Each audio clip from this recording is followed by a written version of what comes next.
నిరంతరం రగిలే కాశ్మీర్ సమస్య, భారత్ చైనా సరిహద్దు తగాదాలు, కయ్యానికి కాలుదువ్వే పాకిస్తాన్తో తెగని వివాదాలు వంటి సమస్యలు కొన్ని భారతదేశపు తొలి ప్రధాని నెహ్రూ పుణ్యమా అని రావణాకాష్టంలా నేటికీ రగులుతూనే ఉన్నాయి.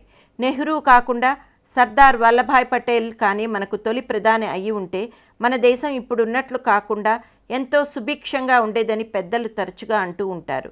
నిజం చెప్పాలంటే మనం 70 సంవత్సరాలు వెనక్కి వెళ్ళి చరిత్రలోకి తొంగి చూస్తే ఉక్కు మనిషి సర్దార్ పటేల్కు కాంగ్రెస్ పార్టీలో ఎంత గొప్ప పలుకుబడి ఉందో, పరిపాలనా దక్షుడిగా ఆయన శక్తియుక్తులకు ఎంతటి ఆదరణ ఉందో అర్థమవుతుంది.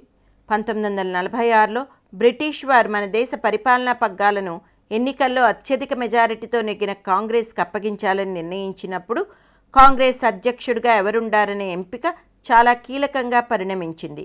అప్పటికి 6 సంవత్సరాలుగా పార్టీ అధ్యక్షుడిగా ఉన్న మౌలానా అబుల్ కలాం ఆజాద్ను పోటీ నుంచి తొలగిపోమ్మని సూచించారు గాంధీజీ.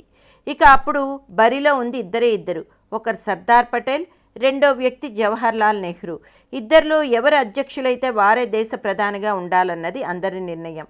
విశేషం ఏమిటంటే దేశవ్యాప్తంగా మొత్తం 15 కాంగ్రెస్ కమిటీలుంటే అందులో 12 కమిటీల ఓట్లు సర్దార్కే పడ్డాయి. గాంధీజీ నెహ్రూ అంటే బాగా ఇష్టమని తెలిసినా కాంగ్రెస్ పెద్దల్లో అధిక సంఖ్యాకులు పటేల్కే ఓటు వేయడం అటు గాంధీజీకి ఇటు నెహ్రూకి కూడా దిగ్భ్రాంతిని కలిగించింది.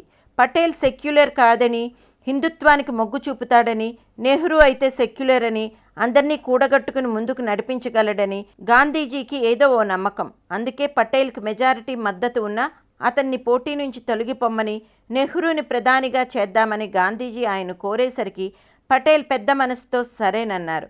దాంతో నెహ్రూ దేశానికి తొలి ప్రధాని అయ్యారు. అనేక సమస్యలకు పునాదిగా నిలిచారు.